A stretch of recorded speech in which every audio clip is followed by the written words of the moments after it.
Então, essa videoaula é referente ao capítulo 10 do Hibbeler, tá certo? Direcionado aos alunos de engenharia naval, meus alunos.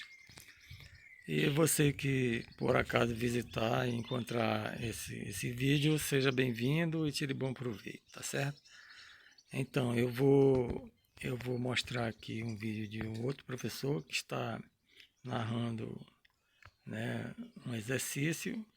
E vou acompanhar aqui também. Qualquer coisa que houver alguma disparidade, alguma diferença em nomenclatura, alguma coisa assim, eu vou interceder para não gerar qualquer tipo de dúvida, né? Uma vez que nem todos os professores de universidade geram, né, os mesmos tipos de nomenclatura, tá certo? Então, eu vou tirar minha imagem aqui e vou passar o vídeo. Qualquer coisa eu falo.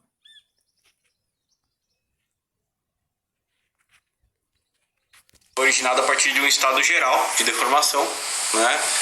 Que ele é representado por componentes normais e cisalhantes. Então, se fosse um estado geral, teríamos 3 componentes normais, uma em cada direção, e 3 tipos de componentes cisalhantes também, né? Então, com as devidas combinações.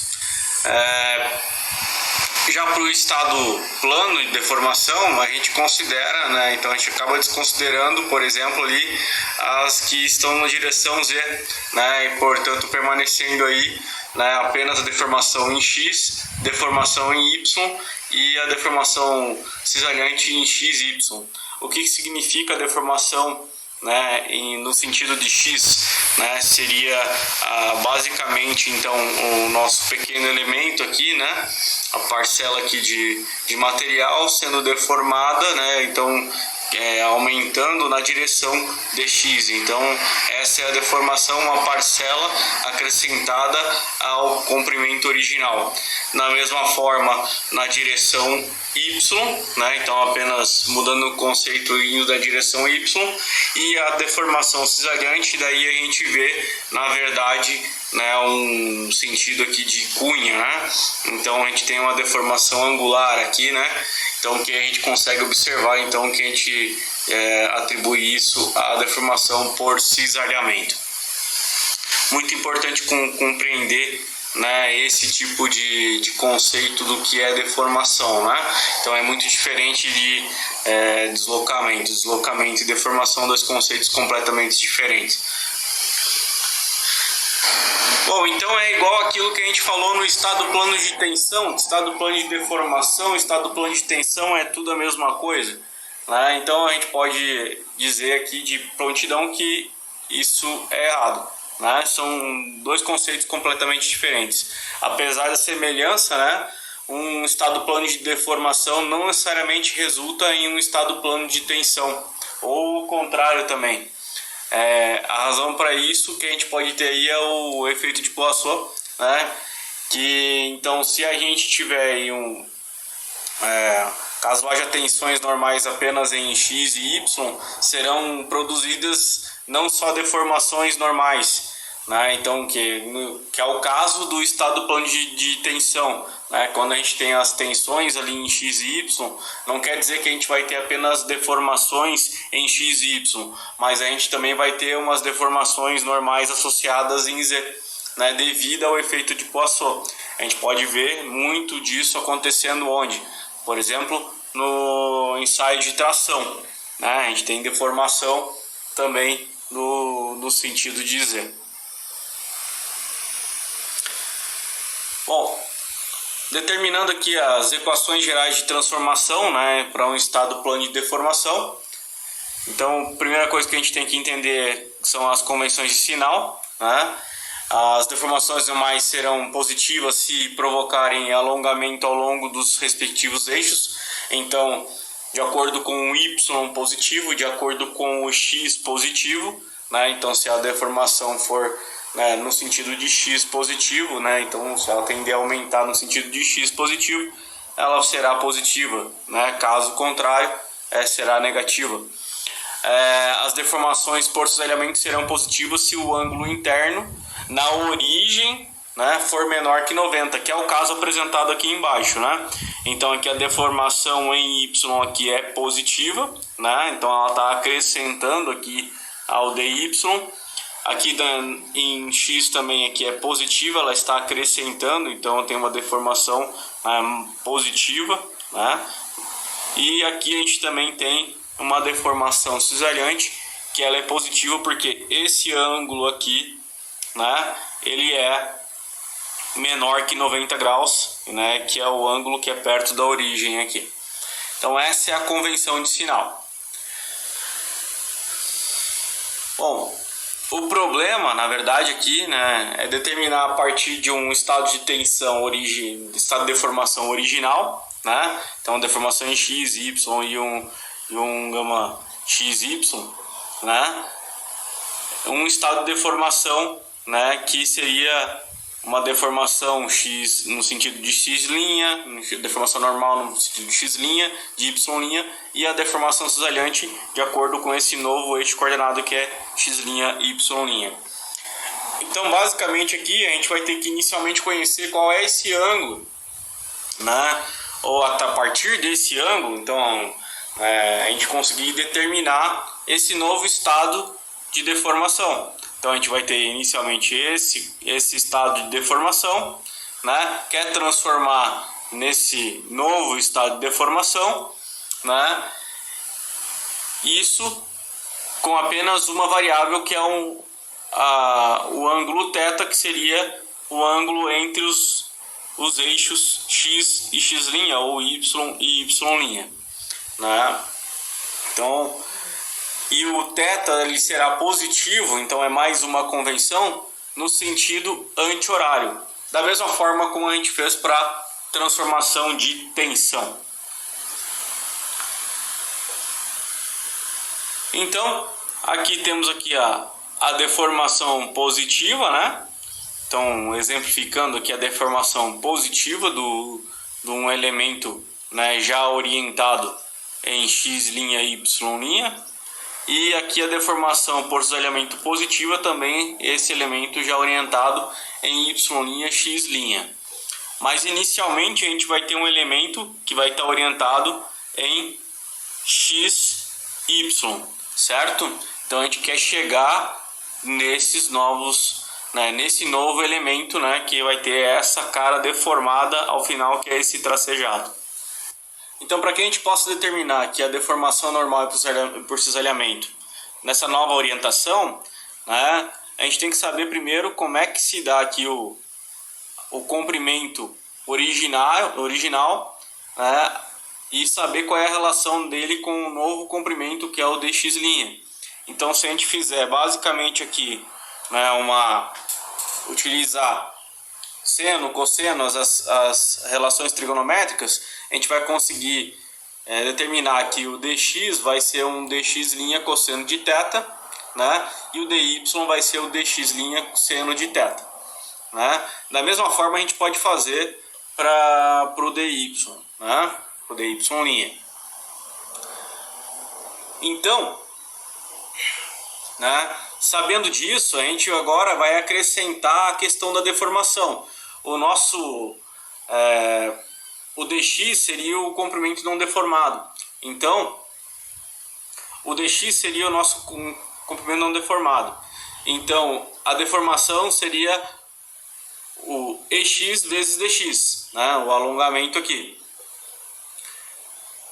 Com isso, né, e com a orientação que a gente tem, a nova orientação, a gente vai saber qual é a contribuição, né, que a deformação, né, no sentido de x dará, né, para o eixo x'. Da mesma forma a gente faz para o eixo y'. Então que a gente vai ter aqui o comprimento original, que é o dy, vai ter a contribuição devido à deformação no sentido de y, né? E a gente vai ter então a contribuição que será dada tanto no sentido de y' quanto no sentido de x' devido à deformação, né, no sentido de y. Então a gente começa a ver que, na verdade, né, a deformação que a gente tem no sentido de x, ela vai contribuir tanto para x' quanto para y'. Da mesma forma, a deformação que a gente tem em y originalmente, ela vai contribuir uma parcela para y' e uma parcela para x'. Basicamente decomposição, né? Utilização ali das relações trigonométricas, né? Então aqui a gente vai ver então, que a gente tem a deformação vezes dx vezes cosseno de θ e a deformação vezes dx vezes seno de θ. Então essa aqui é a contribuição para y' e essa aqui é a contribuição para x'. Da mesma forma que a gente vê a contribuição para y', então a deformação em y vezes dy vezes cosseno de θ e a deformação em y vezes dy vezes o seno de θ. E da mesma forma a gente tem aqui então para deformação devido ao cisalhamento, né? Então a gente tem então que essa parcela aqui é o gama xy dy, né? E a gente vai ter então a contribuição dele, né? Devido ao ângulo aqui, né, do x' e y', né? Então o gama dy cosseno de θ, que será atribuído ao x', e o gama dy seno de θ, que vai ser atribuído ao y'. Aqui tem uma pequena reta que está alinhada ao y', que está um pouco difícil de enxergar nessa resolução. Mas a gente consegue observar aqui, talvez com o auxílio do livro a gente consiga, né, observar de forma mais concreta, né? Então aqui a gente vê a parcela e está observando que na verdade a gente só está olhando a deformação em apenas um dos lados, né? Ele tem deformação cisalhante igual, né, nos dois lados. E a gente sabe aqui então que, como a gente obteve o giro aqui, né, da nossa origem, né? Então de yx, de xy para x' e y', né, também vai mudar esse ângulo que a gente tem com relação aos eixos coordenados, aos novos eixos coordenados, que vão ser determinados de acordo com beta e alfa, né? E isso vai ser determinado, né, de acordo com esse delta y', né, que vai ser basicamente aqui a inclinação. Então a gente vai ter o dx', vai ter o dy', né? E a gente vai ter esse delta y' devido a esse alfa. Fazendo todo esse arranjo, assim como foi feito para transformação de tensão, então a gente obtém as equações, né, de deformação, né? Então, né, a transformação das deformações. Então a deformação em x', ela basicamente vai ter uma equação muito parecida com aquilo que era a transformação de tensão. Uma das coisas mais pontuais aqui que a gente pode observar é que a deformação cisalhante aqui ela é dividida por 2, né? Então, né, da mesma forma, a gente consegue observar aqui que a deformação cisalhante sobre 2 aqui, ela também tem uma equação aqui muito parecida, né, com a... Então aqui já é a transformada, né, deixar bem ciente que é o x' e y'.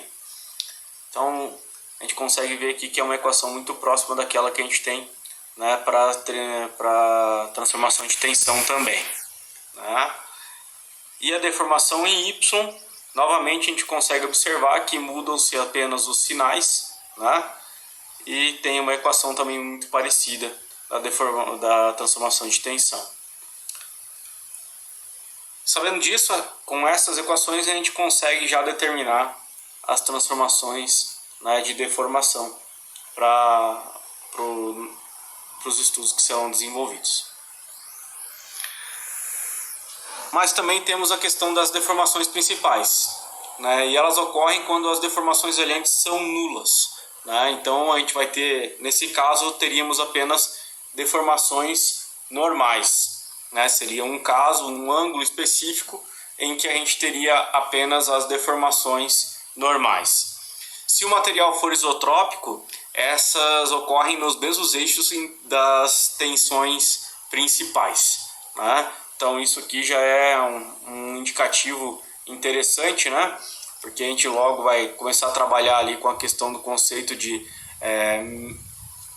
medir deformação, né? Então utilização de extensômetros, né? Então se a gente conseguir, né, determinar qual é a região que a gente tem uma atenção principal, né, muitas vezes é interessante, né, porque é onde a gente vai ter a deformação principal, principalmente para um caso onde a gente tem material isotrópico, e querendo ou não, isso dá uma curiosidade maior, né, se a deformação é maior, dá uma curiosidade maior para o nosso método de medição.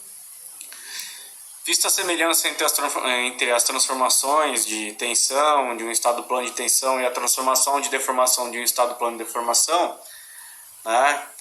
Então a gente sabe então que a gente pode determinar aqui o ângulo para as tensões principais utilizando essa equação e, da mesma forma como a gente determinou lá as tensões principais, né, a gente também determina as deformações principais através dessa equação, né, e utilizando os mesmos métodos para sair das equações em que envolve os ângulos, para que a gente possa determinar aqui um estado de tensão, né? Então, basicamente, lembrando, né, derivando, igualando a zero, a gente consegue determinar ali, né, qual é o ângulo, né, e qual é a forma específica ali que a gente pode determinar, né? Então, esse estado específico, né? Então, que a gente vai ter a maximização das deformações ou a minimização, né? E a deformação cisalhante máxima do plano também existe, né? Então a gente também tem como determinar a deformação cisalhante. A orientação é dada através desse tangente de 2 θs, S aqui é de cisalhamento, né?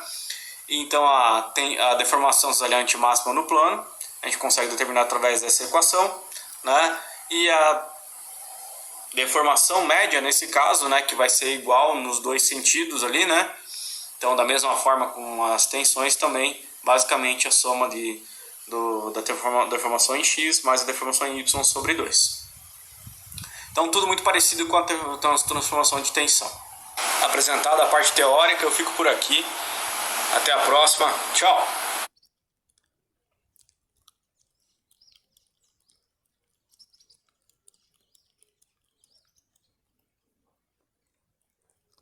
Bem, então a gente assistiu aí o professor mostrando sobre transformação da deformação. Eu já tenho uma aula anterior que eu deduzi as equações, fiz a dedução completa das equações, e essa aula dele, que eu acompanhei aqui com vocês, serve de reforço para aquilo que eu já ensinei. Então também estou ficando por aqui. Um abraço. Então, e vou encerrar aqui o nosso vídeo, tá certo?